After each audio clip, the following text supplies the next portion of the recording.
Comment parler d'Amatul Baha en sa présence, sachant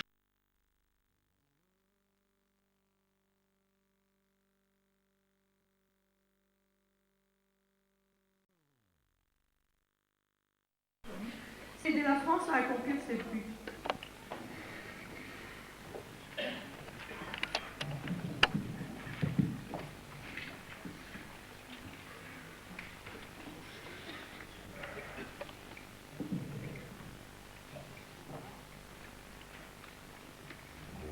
je devais m'adresser à Amatul Baha Ouyerano, ainsi qu'à vous-même, chers amis. Il m'incombe une lourde tâche, c'est de vous présenter Amatul Baha. Lorsque le comité m'a demandé ce travail, j'ai pensé un court instant refuser. Me sentant peu apte à le faire, en effet, comment parler d'Amatul Baha en sa présence, sachant que chaque mot, chaque phrase sera écoutée par elle avec attention. Je sais aussi qu'elle n'aime pas beaucoup parler d'elle-même. Aussi ai-je pensé faire appel à plusieurs aspects de sa personnalité, à savoir qu'elle est la veuve du bien-aimé gardien, main de la cause, et également actuellement main de la cause et seule femme main de la cause actuelle.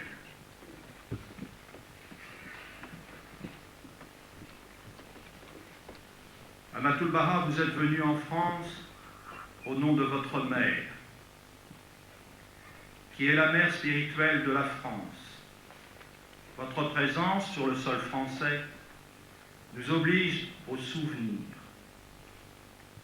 Votre mère, Madame May Maxwell, a été la première personne à croire en la mission de Baha'u'llah sur le sol de Paris et qui a été le premier centre Baha'i en Europe. Notre bien-aimé gardien a qualifié le tombeau de votre mère de centre historique de l'activité pionnière Baha'i. Et dans son télégramme, en 1940, Shoghi Effendi l'élève au rang de martyr. Votre père, nommé main de la cause de Dieu le 24 décembre 1951, était un ami et un soutien pour notre gardien bien-aimé. Sa profession d'architecte était un bienfait pour Shoghi Effendi, puisque la gerbe de fer bleu déposée sur la tombe de votre père mentionnait « Reconnaissant souvenir, May Maxwell, main de la cause chèrement aimée, architecte talentueux, superstructure, sépulture du Bab, signé Shoghi. »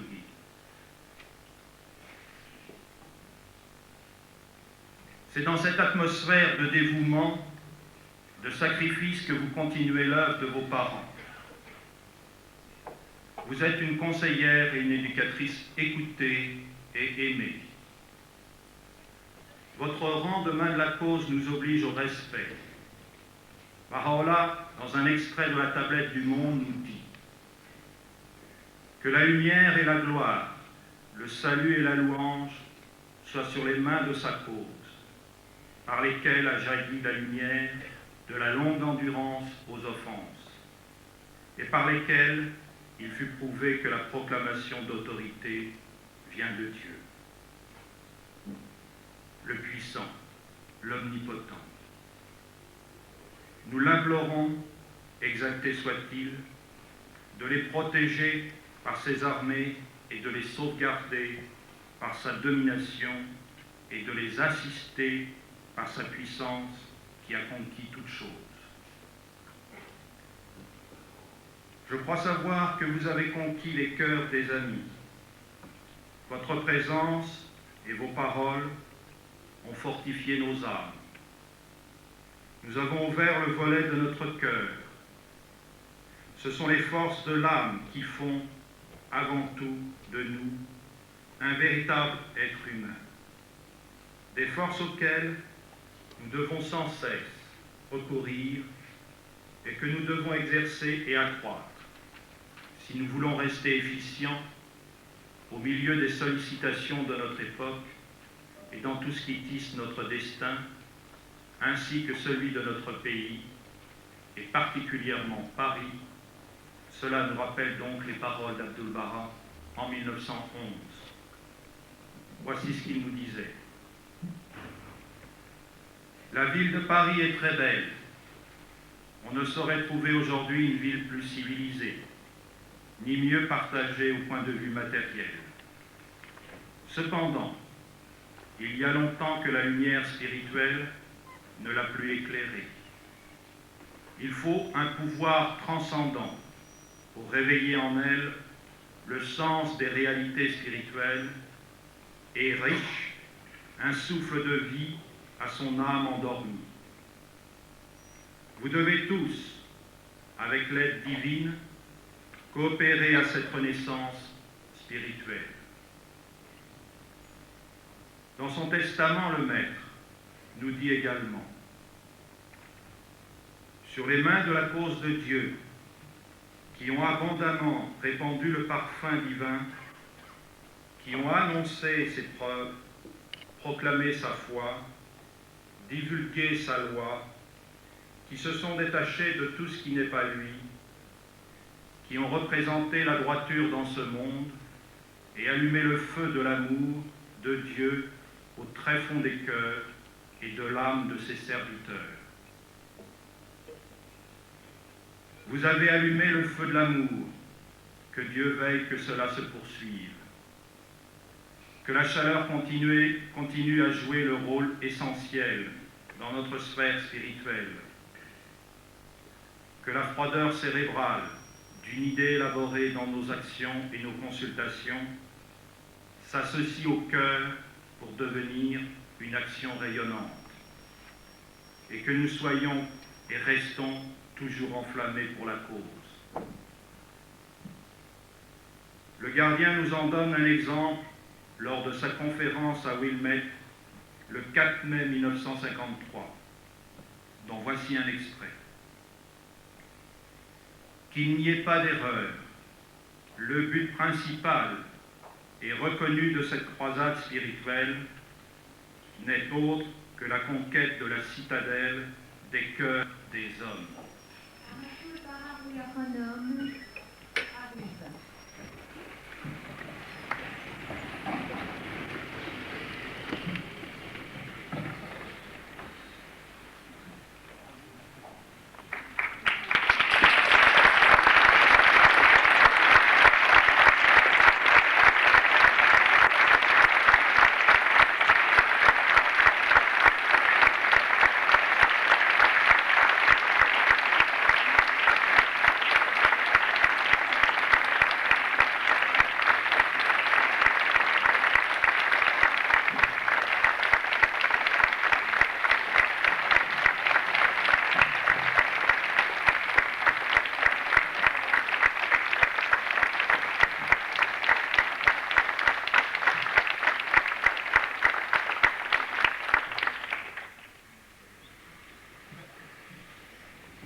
Et je veux tout de suite passer la parole à notre hôte honoré, Amatul Baha Puyahanam.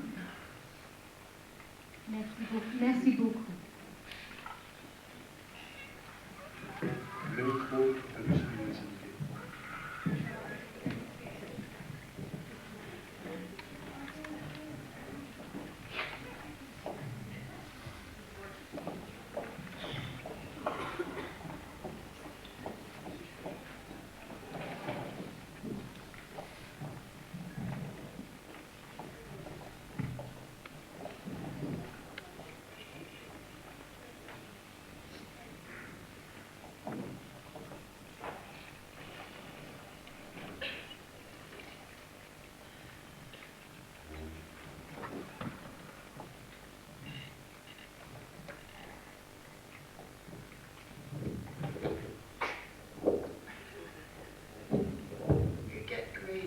quelque chose.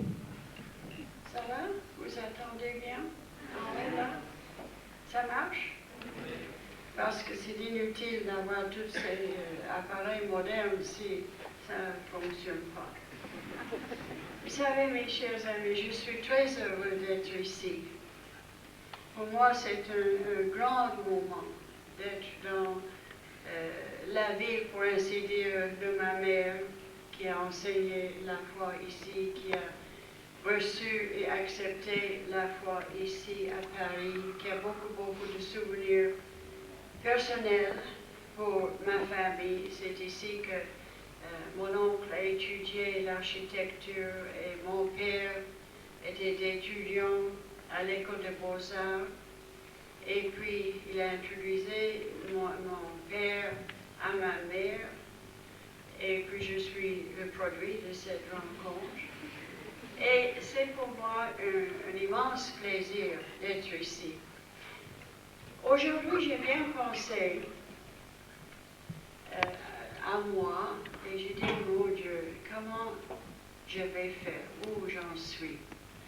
Et j'ai eu l'idée que je suis comme quelqu'un qui est en train de nager la Manche entre la France et l'Angleterre. Et au milieu, il se fatigue terriblement et il ne sait pas, est-ce qu'il doit retourner en France pour aller avant, pour arriver à l'Angleterre. Et c'est exactement mon état maintenant parce que c'est très drôle. Depuis que je suis en France et que j'ai fait franchement un immense effort de parler en français, que ce que je fais presque jamais, même pas une seule conversation pendant peut-être 30 ans et plus, n'est-ce pas? Et avant ça, même, je n'ai pas tellement parlé couramment français. En Suisse, évidemment quelquefois en France, mais jamais des discours en français. Et pour moi, c'est un immense effort.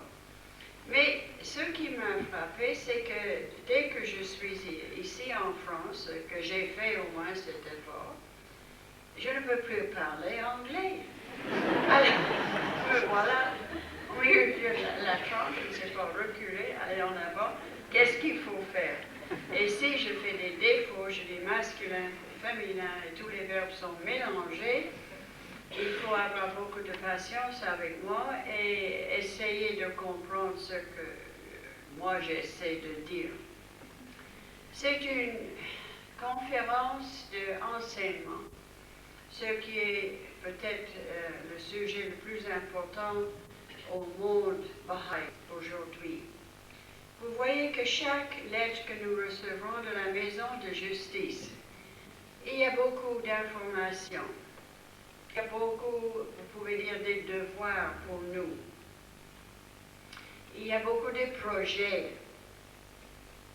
Et on nous encourage de faire ceci et cela et l'autre. Et après ça, vous avez votre plan de 6 ans.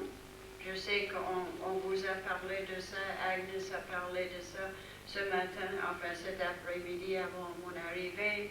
L'Assemblée nationale a sûrement présenté très clairement des idées à ce sujet. Mais moi, j'ai décidé de ne pas parler à ce sujet, nulle part. Parce que, premièrement, je ne connais pas les 25 buts de votre plan de 6 ans par cœur. Et deuxièmement, vous en pensez beaucoup de ça. Vous en parlez beaucoup de ça. Et je sais que vous êtes au courant et que vous faites tout votre possible pour achever les buts du plan que même vous-même, votre Assemblée a conçu. Alors, moi, je voudrais parler plutôt de l'esprit d'enseignement. Parce qu'une voiture a beaucoup des détails, des comportements, mais elle a besoin d'une seule chose pour marcher, du pétrole. Si vous n'avez pas le pétrole, alors, à quoi bon? La voiture ne fonctionne pas, elle ne peut pas marcher. Et pour moi, l'esprit que nous avons, étant les Bahaïs du monde, n'est-ce pas, étant ici, les Bahaïs de la France, ça c'est la chose qui fait marcher tout. vous allez achever vos buts, vous allez faire votre possible pour la foi, vous serez heureux, vous serez content, etc. Si vous avancez, et vous pouvez seulement avancer si vous voulez enseigner la foi de Baha'u'llah. Moi, j'entends beaucoup parler aujourd'hui, vous pouvez vous imaginer en voyageant en état d'être membre de la Centre mondial pour l'enseignement, les réunions que nous avons, et visiter beaucoup de réunions, etc. J'entends parler beaucoup de la point de vue, pour ainsi dire, intellectuel. C'est très important. Je ne voudrais pas dénigrer l'importance de l'enseignement, d'avoir étudié, d'avoir eu des degrés, de faire de l'avancement dans votre éducation, etc. Mais j'entends beaucoup parler de ces sujets-là et très peu parler de ce que c'est d'enseigner la foi et d'être Baha'i. Vous savez, quand ma mère a accepté la foi, un ami de ces jours-là, le premier jour de la foi de Baha'u'llah en Occident, elle a dit, je pense que c'était une île, il est allé à la Terre Sainte. Et on a parlé de Miss Bowles à Paris, et Abdu'l-Baha a dit que Dieu a choisi l'instrument la plus faible en France pour être la signe de son pouvoir. Alors moi, je pense que c'est important, les choses comme ça. Ma mère avait absolument rien. Elle venait d'une famille où la mère et père, on n'a pas été très heureux ensemble, ils sont séparés, le divorce ne se connaît pas ces jours-là. Et puis ma grand-mère a retourné dans sa famille, chez son père, etc. Alors maman a vécu avec sa mère, avec sa grand-mère, avec son père, son frère. Et puis, elle n'a pas eu beaucoup d'éducation. Elle avait, évidemment, elle est allée à l'école. Mais toutes les possibilités, c'était pour le frère. C'était le frère, l'homme, qui a fait ses études à l'Université de Columbia à New York. C'est lui qui a eu le degré. C'est lui qui était architecte diplômé de l'École de Beaux-Arts ici à Paris. C'était pas ma mère. Maman avait, pour ainsi dire, c'était pas le jour que les jeunes filles ont une bonne famille, on était employés. Elle avait vécu avec sa mère. Alors ça veut dire que ma grand-mère avait le foyer, avec l'argent, avait tout ce qu'il faut, et maman avait tout simplement absolument rien. Pas beaucoup d'éducation, pas des moyens, et puis pas mariée, seule. Et en plus, elle avait eu une longue maladie. Elle était, avant d'entendre parler de la foi de Baha'u'llah, elle était 1 an au lit. Et j'ai une photographe d'elle ici à Paris, au lit. Elle était mince et petite. Et puis, son petit visage est comme un Allemand. Il n'y a que des grands yeux qui vous regardent. Et en regardant cette photographe, vous dites, cette personne est en train de mourir. Abdu'l-Baha a dit, si Mademoiselle Bowles, qui avait une espèce de maladie que les médecins n'ont jamais compris qu'est-ce que c'était, une espèce de maladie de nerfs, je ne sais pas, parce qu'elle était en corps parfait, pensée parfaite, possibilité de faire n'importe quoi à la perfection comme les autres, mais très mauvaise santé. Alors Abdu'l-Baha a dit que Mademoiselle Bowles a été née avec une maladie que les médecins n'ont pas compris de ces jours, mais heureusement, son esprit est dans un état parfait, une santé parfaite. Alors voilà que c'est ma mère qui a accepté la foi. Ma mère qui a été la première Baha'i en France, en Europe, aussi plus tard au Canada, et puis elle n'avait pas les moyens de n'importe quel genre. Je pense que ça, c'est important pour nous de penser à les choses comme ça. Je me souviens que mon Dieu, qu'est-ce que c'est, Barber? Le coiffeur, barbier de Baha'u'llah, il s'appelle Salman. Il ne pouvait pas écrire et lire. Mais c'est à lui que Baha'u'llah a confié toutes les écritures, toutes les lettres qu'il a écrites pour envoyer en Iran et passer dans tout le pays d'Iran en livrant ces lettres et prendre les lettres, les supplications, si vous voulez, des bails, des amis, retourner à pied en ce qui fut la Syrie, la Palestine, et rendre ces choses à Baha'u'llah. Je me souviens de tellement des Bahaïs qu'ils ont été presque rien, mais ils ont élevé le standard de la foi, non seulement dans un seul pays, mais peut-être dans tout un endroit du monde. Si vous rappelez de Leonora Armstrong en Brésil, je la connais bien. Je suis tellement vieille que je connais tout. Vraiment, les choses, si vous voulez savoir tous les secrets de la foi bahaï en Occident, ouvrez ma tête parce que je connais tout. Mais alors, Leonora Armstrong, Holsapple, qu'elle fut de ce temps-là, je la connais à New York. J'étais peut-être 4-5 ans plus jeune qu'elle, même peut-être un peu plus. Elle était grande amie de ma mère, qui l'a aimée beaucoup. Et ma mère a beaucoup encouragé d'aller en Amérique du Sud. Vous vous souvenez, c'était la première au monde de répondre à l'appel dans les lettres le plan divin d'Abdu'l-Baha pour se lever et aller enseigner la foi dans les autres pays. C'était Leonora Armstrong, même avant la mort d'Abdu'l-Baha. Alors je me souviens qu'est-ce qu'elle nous a dit, elle rentrait de temps en temps dans les États-Unis où nous l'avons vu là, et puis après beaucoup, des fois dans l'Amérique du Sud, mes voyages, je la rencontrais, nous étions des très grands amis. Et je me souviens d'une histoire, elle savait quoi faire. Et ces jours-là, vous savez, une jeune fille, sans marier, sans foyer, sans famille, de se placer dans un pays latin en Amérique, c'était absolument incroyable et très mal vu, très compliqué. Alors, elle m'a dit qu'elle enseignait l'anglais, c'était le seul moyen de rester là. Et puis, elle avait une petite endroit, une chambre, si vous voulez, que c'était comme un garage qui donne sur le jardin de cette famille où elle habitait. Alors, il fait terriblement chaud, évidemment, à Brésil. Et puis voilà, la seule possibilité de dormir la nuit, c'était de laisser les grandes portes de cette petite chambre ouvertes. Alors, sans ça, elle ne pouvait pas respirer. Et voilà, un jeune latin devient énamoré d'elle.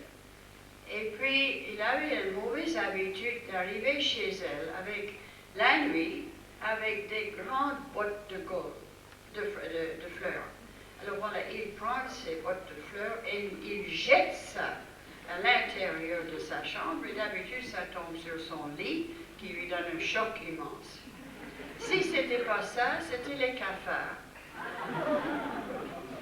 C'était les cafards qui montaient le mur, et passaient par le plafond, et tombent sur elle la nuit. Pour moi, les bouquets de fleurs ne seront pas tellement pénibles, mais les cafards, j'ai eu peur bleue.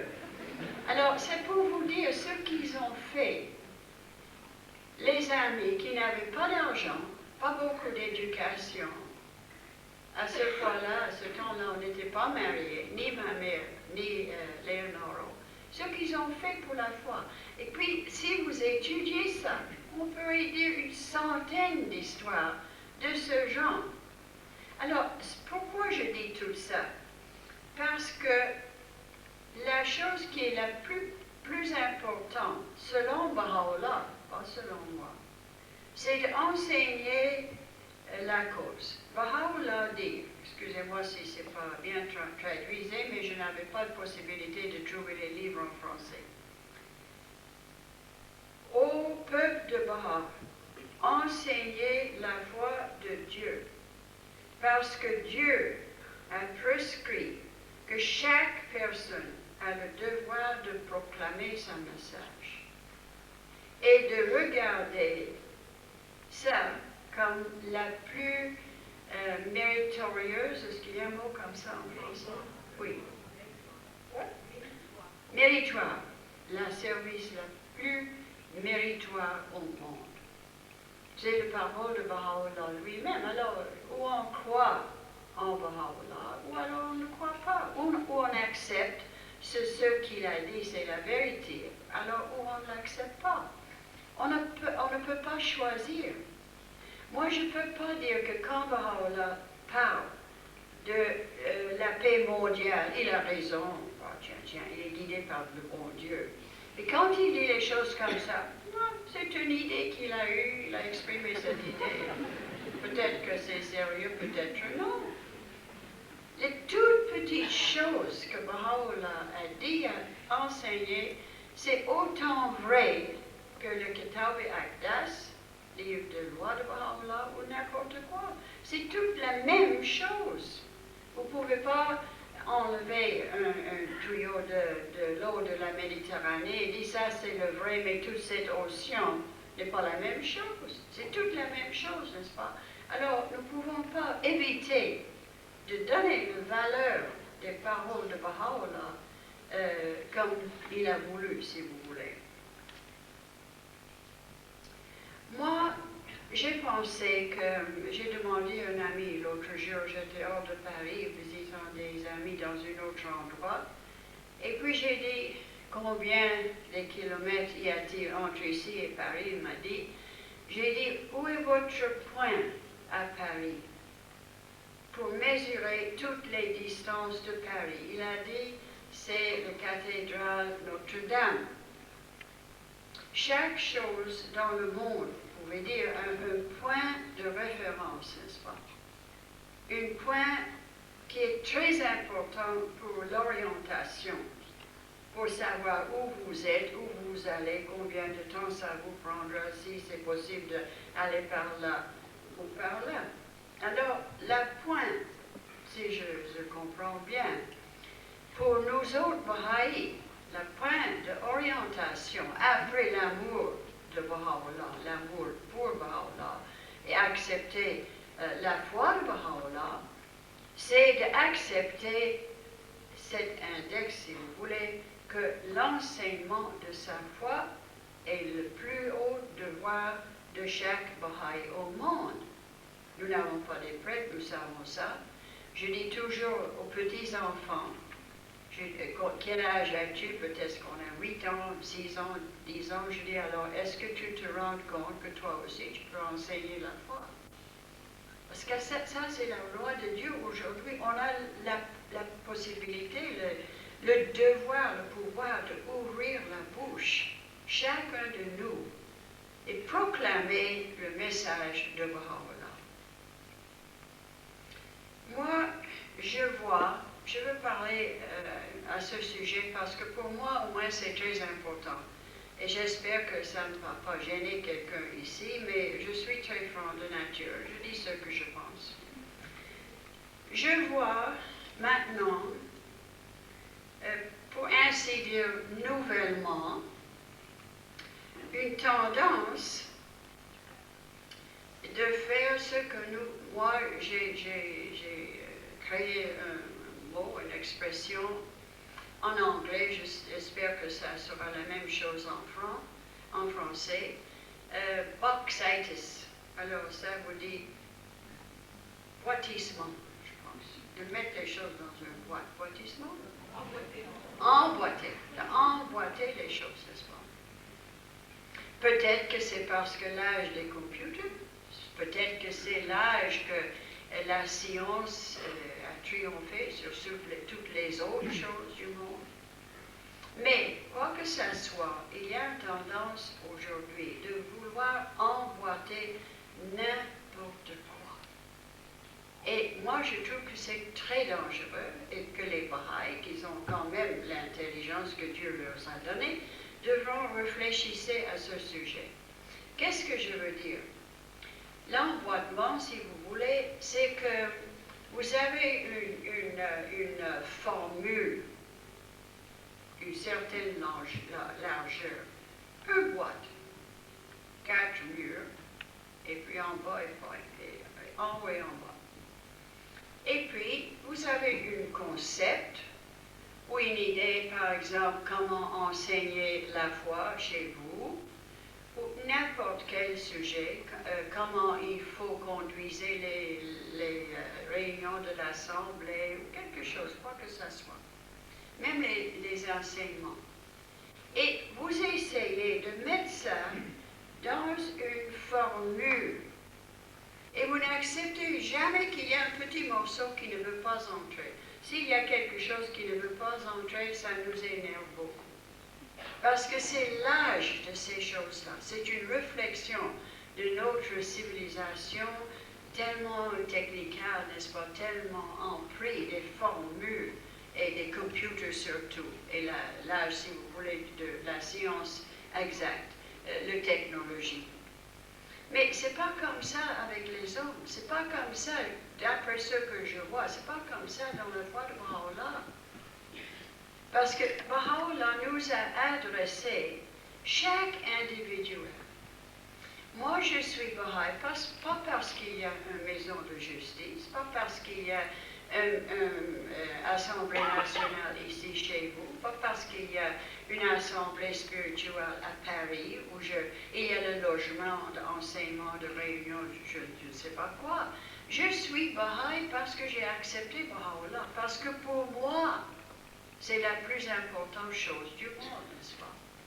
Et j'ai la possibilité, autant que possible, selon mes capacités, d'essayer de comprendre ce qu'il a instruit, d'assimiler dans mes pensées, et surtout dans ma vie personnelle, ce qu'il a voulu de nous, ce qu'il nous a enseigné, et de reformer mon caractère, ma vie privée, mes pensées, et alors partager avec les autres personnes, membres de ma famille, mon entourage, assemblée nationale, toutes nous ensemble. C'est très important, n'est-ce pas? Et c'est quelque chose de profond. Alors, où est la place pour l'emboîtement des choses? Il me semble que la place pour ça, c'est quand vous voulez faire une chose logiquement, clairement. Disons que vous voulez faire une revue d'une publication Baha'i. Alors, l'Assemblée a pointé un comité pour faire une revue, pour voir si c'est en accord avec les enseignements de Baha'u'llah. Et puis, il faut que cet effort entre dans des limites spécifiées. On peut être très tolérante, on peut comprendre le but, on peut dire qu'une approche comme ça va pour cette genre du monde et l'autre pour une autre catégorie de personnes. Mais quand même, il y a des limites, il y a quelque chose. Et ça va dans toutes les choses, contribuer au fond Baha'i, contribuer au fond de la maison de justice, n'est-ce pas? Toutes ces choses ont une place, ont des caractéristiques, des limites. Mais il ne faut jamais oublier que l'effort des individuels est beaucoup plus important que n'importe quelle limitation, même qu'il faut fonctionner dans l'ordre administratif.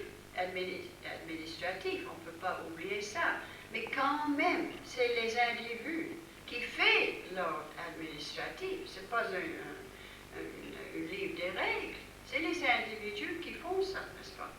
Alors, c'est très mauvais, d'après moi, c'est mon point de vue, d'essayer toujours de renfermer n'importe quelle chose dans une petite boîte, petit étui. Ça doit être justement comme ça, il n'est pas possible d'être autrement. Il faut que ça soit plus élastique. Alors, il y a une autre chose que je vois souvent chez le Baha'i. Ça n'a pas évidemment une explication, une application à chaque personne. C'est, je ne sais pas le mot en français, narcissus complex. Complexe de Narcisse, vous vous souvenez, il était énamoré de lui-même. Alors, souvent, je vois que nous, Baha'i, nous sommes vraiment énamorés de nous-mêmes.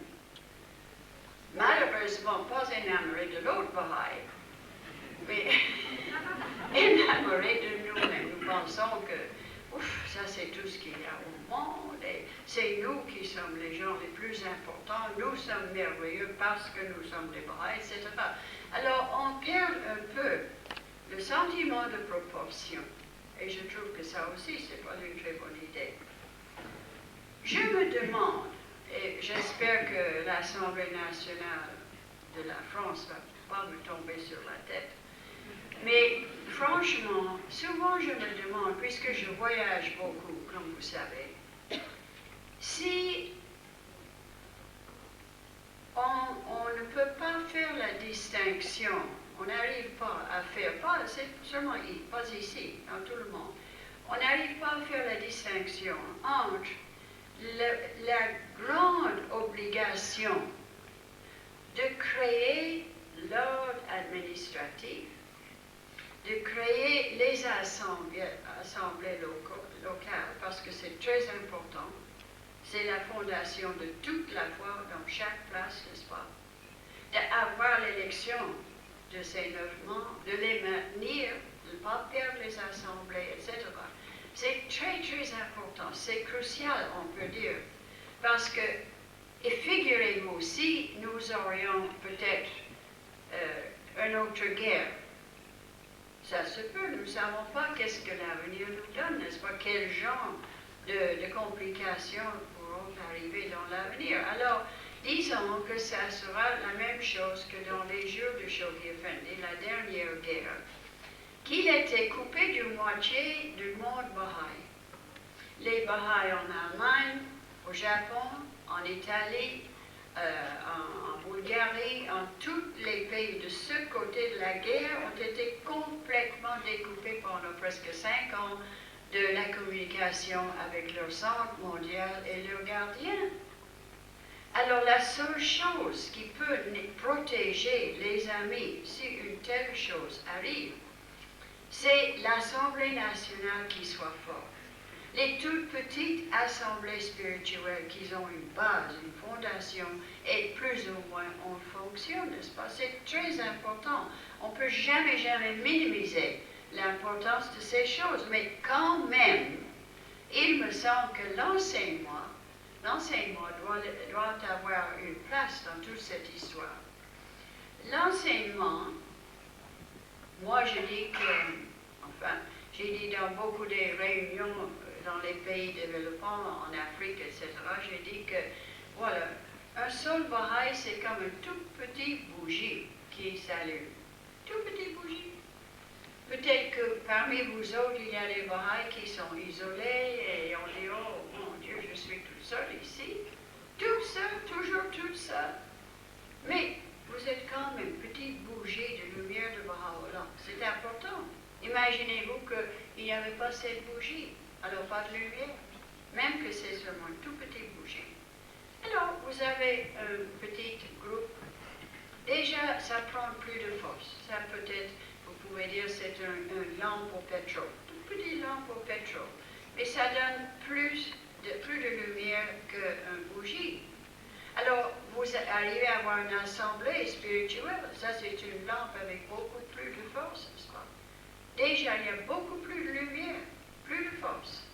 Vous êtes une assemblée nationale. Voilà l'électricité qui arrive. Voilà une lumière puissante, 1000 fois plus puissante que les autres endroits.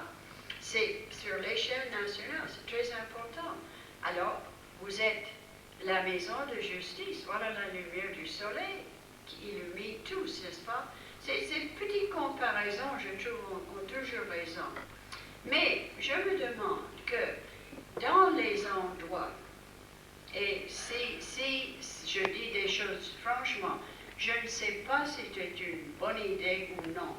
Je sais que pour moi, je pense souvent que ça pourrait être une bonne idée. Mais il faut demander le conseil de votre Assemblée nationale, il faut réfléchir, penser à les choses comme ça. Par exemple, moi j'ai vu des assemblées spirituelles où les membres, disons que c'était une petite communauté de 15-20 personnes, et 9 sont déjà dans l'assemblée. Alors, ces 9 personnes, 10 ou 12 personnes, sont tellement occupées en avoir la fonction de l'assemblée spirituelle, les réunions. Alors, de faire des comités. Il y a le comité de ceci, il y a le comité de cela, il y a le comité de l'autre. Même qu'il y a seulement 9 personnes pour faire l'administration dans ce lieu à 4 autres personnes. J'ai beaucoup de fois pensé que peut-être que ça sera mieux où les assemblées sont petites et faibles, au lieu de perdre tout leur temps des amis, le petit temps qu'on peut donner à la fois, parce qu'ils sont des mères, alors ils travaillent, ils font des études, c'est pas toujours possible de donner beaucoup de temps à la fois. Mais le peu de temps que vous en avez, peut-être que ça sera mieux que l'Assemblée entreprend tous ces services elle-même. Elle pourrait toujours arranger entre les 9 membres les réunions, faire la publicité, décider sur un endroit pour avoir des réunions et ceci et cela, n'est-ce pas? Sans le besoin de prendre 10 personnes ou 15 personnes pour avoir 15 comités, 5 comités. Mais de poursuivre le but d'enseigner la foi de Paul. Parce que comme je vous ai dit, je voyage beaucoup et je vois dans beaucoup de lieux que les amis sont à tel point pris par l'administration qu'on ne peut rien autre faire. J'ai connu des Baha'is, c'est la vérité, j'ai connu des Baha'is, une très bonne famille aux États-Unis. On les a vus il y a quelques années, on a dit, il était médecin, elle était, enfin je ne sais pas quoi, sa femme, on a vu des enfants. Alors, on était membre de l'Assemblée, membre de la comité d'enseignement, membre de choses pour les parents, membre de choses pour la publicité. On avait chaque nuit une genre de réunion entre soi. Et on avait l'intention de quitter cette ville qu'on ne pourrait plus, pour ne pas avoir plus été élu dans l'Assemblée spirituelle avec tous ces comités, pour avoir l'occasion d'enseigner la foi dans les réunions chez eux, pour avoir le temps, et aussi, quel que soit, pour être avec leurs enfants. Est-ce que c'est ça qui est le but de l'ordre administratif? Je me souviens, quand Shoghi Effendi a conçu tous ces plans, alors je pense que c'était après le deuxième plan de 7 ans ou le troisième, il y a sûrement quelqu'un ici avec un meilleur mémoire. Après tout ce temps-là, c'est dans ses lettres, vous le trouverez, il a dit, écoutez, pendant, je pense que c'était 16 ans, il a dit pendant 16 ans, non, c'était avant le premier plan de 7 ans, qui nous a dit il faut avoir une assemblée dans chaque province du Canada, chaque État des États-Unis. Alors, il a dit pendant 16 ans, après la mort d'Abdullah jusqu'à 1937, on a essayé, vous avez travaillé pour établir les assemblées et l'ordre administratif. Le but de tout ça, c'est l'enseignement. C'est le moment maintenant d'aller enseigner la foi de Baha'u'llah. Il nous a donné la campagne en latine, Amérique latine. Alors, il nous a donné un immense plan d'enseignement. Après ça, la croisade internationale mondiale, il nous a donné ça. Qu'est-ce que c'était, la croisade d'enseignement? C'était pas nommé le croisade de l'élection des assemblées. C'était le croisade d'enseignement dans tout le monde. Récapitulez intitulé Les Lettres de Shoghi Effendi. Vous voyez que le premier rang de cette croisade, nous avons conquis 131 pays qui n'avaient pas de Baha'i. Qu'est-ce que c'était? C'était la volonté de Shoghi Effendi qui a appuyé sur ça. Il a dit, enseignez, allez-y, va. Grâce à Shoghi Effendi, nous avons un monde, un Baha'i, n'est-ce pas? Ça existe. Grâce à Shoghi Effendi, nous avons une maison de justice parce qu'on a eu assez des assemblées que Shoghi Effendi a prévues dans son plan pour qu'à la fin de 63, les mains de la cause, on a vu qu'on avait une fondation assez ferme pour avoir l'élection du corps suprême. Mais à base de quoi? L'enseignement. Alors, je ne sais pas, nous sommes maintenant tellement occupés de nous dire l'un l'autre ce qu'il y a dans l'administration et qu'il faut faire ceci, et pas comme là, comme ça, il faut mettre toutes les choses en boitement, que nous faisons pas des comment on dit, des converts. Converts. Les gens qui sont des convertis à la foi. Convertis à la foi, n'est-ce pas? Le moyen, ce n'est pas le but. Le but, c'est immense. Le but est splendide.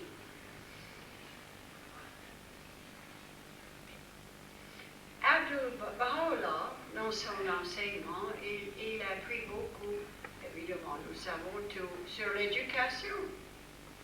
Mais je me demande si nous nous souvenons que Baha'u'llah a dit la première but de l'éducation, c'est de connaître Dieu. Demandez à quelqu'un aujourd'hui, même parmi les Baha'is, qu'est-ce que c'est l'éducation? On va vous donner une réponse comme ça, n'est-ce pas? L'école, l'Élysée, le degré, 1, 2, 3, professeur, connaît ceci, connaît l'autre. C'est bien, si on a l'occasion, si on a envie, si on veut, si on a la capacité, allez-y. Mais ce n'est pas ça que Baha'u'llah dit. Il dit le but de l'éducation, c'est de connaître Dieu. Et vous savez, on est loin de comprendre ça. Il dit connaissance. Connaissance est tellement important. Il a appris beaucoup sur ce mot connaissance, comme vous savez bien. Mais aussi, un autre mot qui est tout à fait à part, et pas du tout la même chose, c'est sagesse. C'est toute une autre chose. Vous pouvez être le premier savant au monde de n'importe quel sujet et pas la sagesse d'une poule. C'est toute une autre caractéristique. J'ai vu dans mes voyages dans les villages du monde, n'est-ce pas, souvent un villageois ne peut pas écrire, ne peut pas lire. Alors, connaissance comme nous pensons que c'est nécessaire et bien d'avoir, ils n'ont rien. Mais sagesse, vous devez les entendre.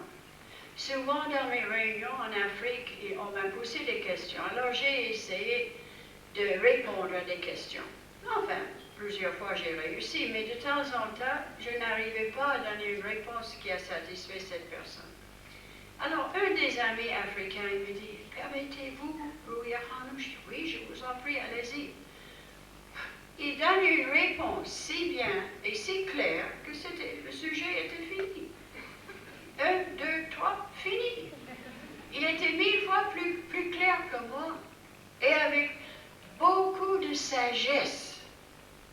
Sagesse, c'est toute une autre chose de connaissance. Et d'après moi, c'est 1000 fois plus important. Parce que nous avons vu des Baha'is qui ont plus ou moins de connaissance de la foi, de l'écriture, beaucoup de bonne volonté, beaucoup d'enthousiasme, et puis pas un soupçon de sagesse. La façon qu'on parle à les non-Baha'is ou à les membres de familles qui ne sont pas des Baha'is est affreux. Ça les refroidit, ça les chasse. Au lieu de les attirer, cette manque de sagesse, manque de tact, chasse les autres au lieu de les attirer. une très grande chose dans la foi, la sagesse. Et franchement, s'il vous manque la sagesse, que je suppose nous manquons tous, il faut prier. Parce que la sagesse, vraiment, je crois que la sagesse est un don de Dieu. Enfin, vous pouvez apprendre un peu de psychologie, vous pouvez avoir du tact, vous pouvez être bien élevé et poli avec les autres. Mais ce n'est pas la véritable sagesse. Ça, c'est vraiment un don de Dieu, je pense. Mais on peut prier sincèrement pour les caractéristiques qui nous manquent. Je me souviens, quand j'étais jeune fille, avant 20 ans peut-être, j'ai beaucoup admiré, j'adorais ma mère. Nous étions les plus grandes amies comme mère et enfant et deux sœurs, et enfin très proches l'un à l'autre. Elle avait 40 ans plus que moi. Et puis, je me souviens, j'ai regardé ma mère et j'ai vu cette immense capacité d'aimer les autres qu'elle a eue. C'était formidable. Aussi, elle était très généreuse par nature. Et moi, j'ai senti en moi-même qu'il me manque ces caractéristiques. Enfin, j'aimais les autres pas mal. Et aussi, j'étais pas avare, mais plus ou moins généreuse, mais je suis écossais. Alors, j'étais pas comme ma mère. Et puis, j'ai prié, je me souviens bien, pendant 1 an, chaque nuit, j'ai prié, parce que je dis des tout petites prières très simples à Dieu. Je dis, donnez-moi, je vous en prie, un peu plus de l'amour et la générosité, comme maman. Et après quelque temps, j'ai franchement vu dans mon caractère que ça a changé. Ça n'a pas été comme mes Maxwell. Mais quand même, c'était mieux. Vous pouvez prier pour les choses qui vous manquent. Alors, priez pour la sagesse, pourquoi pas? Peut-être Dieu va vous aider d'être un peu plus sage dans l'enseignement de la foi de Baha'u'llah et d'attirer les autres, parce que c'est très important. Très important, surtout aujourd'hui. Si vous pensez à les enseignements de Baha'u'llah, vous commencez avec les paroles cachées. Vous voyez que Baha'u'llah a pris un point plus fort que toutes les autres. Pour lui, évidemment, c'est plus important que n'importe autre chose dans le monde. C'est le cœur, c'est pas la tête. Prenez les paroles, comme je vous dis, cachées. Il vous parle. Unfortunately, I don't know the things in, what is it? My first commandment is this: possess a pure, kindly, and radiant heart, that thine may be something or other imperishable and everlasting. Est-ce que vous savez les mots en français? Je pense que ça ne fonctionne plus. Mais voyons, il n'y a pas de contrôle pour ça. Faites quelque chose.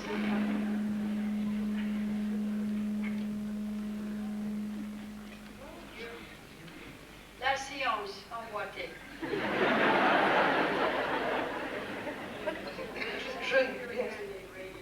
Mon premier commandement est de posséder un cœur pur, rayonnant. Rayonnant, oui.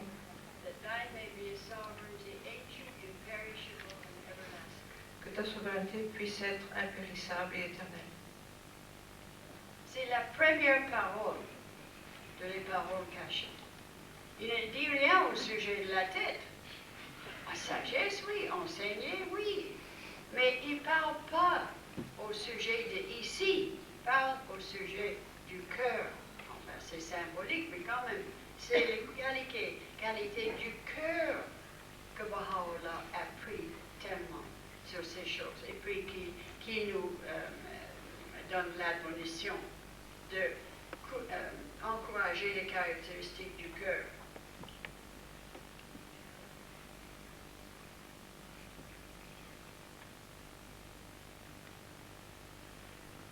Il a dit, prenez mon amour comme votre trésor et chérissez ça avant ta vie et your sight, what sight? Votre vie et votre vue. Prenez mon amour pour votre trésor et chérissez mon amour plus haut que votre vue et votre vie.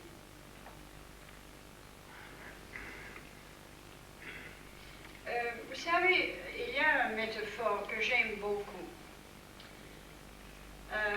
J'ai toujours eu un grand intérêt dans la civilisation de l'ancienne Égypte. Et puis, si vous voyez les murailles, les papyrus de cette ancienne culture, vous voyez que quand quelqu'un meurt, il va au purgatoire, je pense. Je ne sais pas le mot. Il va, enfin, il descend. Il est mort. Alors, il arrive devant le juge des morts. Si c'était faux, je ne sais pas, je ne me souviens plus. Et lui était assis là, et il y avait une balance. Et dans la balance qui tenait le Dieu de la mort, à un côté, il y avait une plume. Et à l'autre côté, il y avait le cœur de celui qui vient de mourir. On pesait le cœur du mort contre une plume. Si ça pèse plus que la plume, il n'était pas pur. Oui, il y a des exemples formidables dans l'histoire, enfin, dans les autres cultures. Je pense souvent à ça, n'est-ce pas? L'importance du cœur, pas l'importance du cerveau. Je ne veux pas que vous pensiez que je ne suis pas d'accord que vous soyez médecin, savant, enfin, scientiste, n'importe quoi. Mais quand même, il y a une autre chose qui est beaucoup plus importante, c'est l'être humain, c'est le caractère des Bahaïs. D'être dit, d'être nommé Bahaï, et on n'arrive pas à ça avec des diplômes. Si vous avez beaucoup de diplômes et vous êtes un très bon Bahaï, ça c'est très bon pour la foi. Ça fait beaucoup de réclame pour la foi.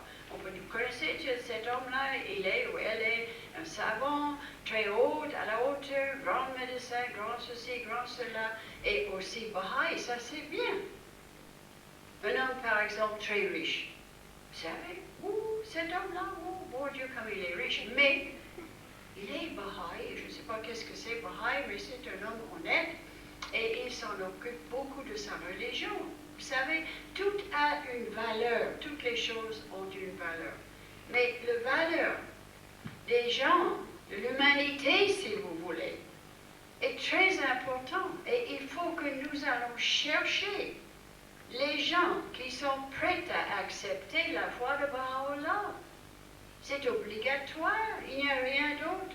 Il n'y a personne qui peut faire ça pour nous. Pourquoi pensez-vous que je suis là aujourd'hui? Vraiment. J'ai dit à une amie hier, j'ai dit que quand vous êtes un cheval qui a fait beaucoup la course, on vous met au champ pour être libre et tranquille. Mais moi, pauvre cheval, j'ai fait tellement des courses.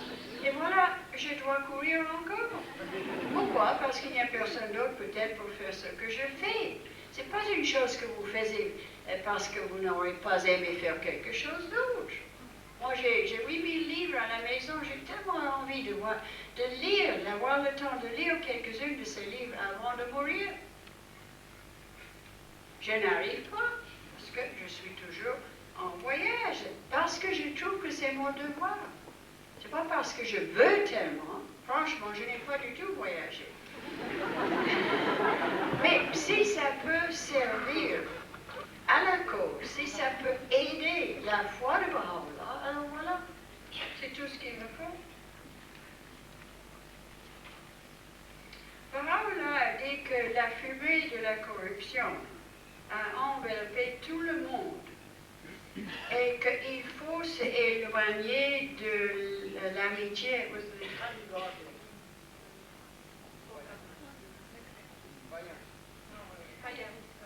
Païen, un pauvre païen, c'est pas vrai. Païen, ça veut dire les gens qui ne croient pas en Dieu. Oh non, c'est pas ça du tout. Si vous me donnez la liberté, incroyable. Non, c'est pas incroyable. Ungodly. Non. Il devrait y en avoir en français un tel mot. Les mauvais. Voilà, moi j'ai pas le jour. Les mauvais caractères, n'est-ce pas? Méfiez-vous des mauvais caractères. Non, pas ça?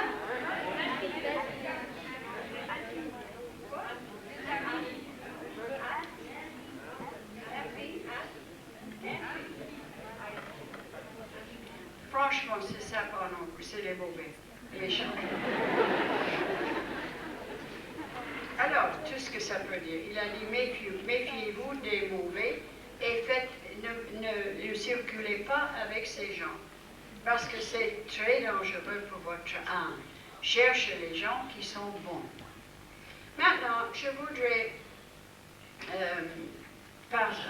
dire quelque chose, peut-être on ne pose pas une question comme ça que je ne pourrais pas répondre. Mais puisqu'il y a beaucoup de jeunes personnes ici, on me pose cette question souvent. Et j'ai décidé de donner la réponse que je donne toujours ici à tout le monde. Beaucoup des jeunes qui venons à Haïfa surtout pour travailler, nous avons des réunions, on me pose des questions, on me dit quelle doit être notre attitude vis-à-vis les cinémas et les télévisions, etc., qui sont tellement sales aujourd'hui. Est-ce qu'il ne faut pas aller voir les choses comme ça? Où est la démarcation entre ce qui est permis pour les Bahaïs et qui n'est pas mauvais pour les Bahaïs pas permis? Alors, c'est une question très compliquée, mais je leur dis, et je pense que c'est une très bonne index, c'est que, figurez-vous que vous étiez au cinéma. Vous avez entendu que c'est un bon film et vous êtes y allé, et puis vous sortez de ce cinéma, et en sortant, vous venez vis-à-vis Abdu'l-Baha. Pouvez-vous lui regarder dans les yeux? Ou alors, avez-vous un peu honte? Vous mettez votre tête en bas pour ne pas regarder dans les yeux d'Abdu'l-Baha. Si vous pouvez lui regarder franchement dans les yeux, ce n'était pas mauvais pour vous d'être là. Mais si vous avez honte et vous ne pouvez pas le regarder dans les yeux, vous n'êtes pas dû être dans ce film ou dans cet endroit, ou alors la télévision qui est si mauvaise chez nous, ou aussi à Israël, n'est-ce pas? C'est les choses il faut se méfier de cette saleté, cette dégénération du monde. Et je pense que c'est très important pour les jeunes personnes de penser à ces questions. En enseignant la foi aujourd'hui, je ne sais pas, évidemment, je n'ai aucune idée que ce que vous faisiez, comment voulez-vous que je sache ce que vous faisiez en enseignant. Mais il me semble, et j'ai beaucoup réfléchi sur ça, qu'aujourd'hui, il y a beaucoup du monde, surtout dans les grandes villes, qui ont peur de la mort, qui ont peur de l'avenir, qui n'ont aucune confiance dans l'existence de l'âme, qui n'ont aucune confiance dans l'existence d'un autre monde. Et puis, on voit les dangers de notre civilisation, on est attaqué à chaque côté. Et il me semble que nous, Baha'i, nous devrons faire plus attention à partager avec les autres. Évidemment, on choisit quelqu'un qui veut comprendre ça, ou veut entendre ça au sujet du concept de la mort. Parce qu'on a des prières pour les morts, par exemple. On a des enseignements au sujet de l'autre vie. L'enseignement, le promis de Baha'u'llah qui dit que vous allez voir vos biens aimés dans l'éternité. Vous serez réunis avec ce que vous aimez, celle que vous aimez dans l'autre monde, n'est-ce pas? Je pense que c'est vraiment très important pour nous de faire une plus grande dissémination culture sur ce point, et aussi de notre assurance d'une vie immortelle. N'importe quoi qui peut s'arriver, quand même l'âme va endurer. Il faut aussi appuyer, je pense, sur la vie familiale. C'est un sujet qui intéresse tout le monde aujourd'hui.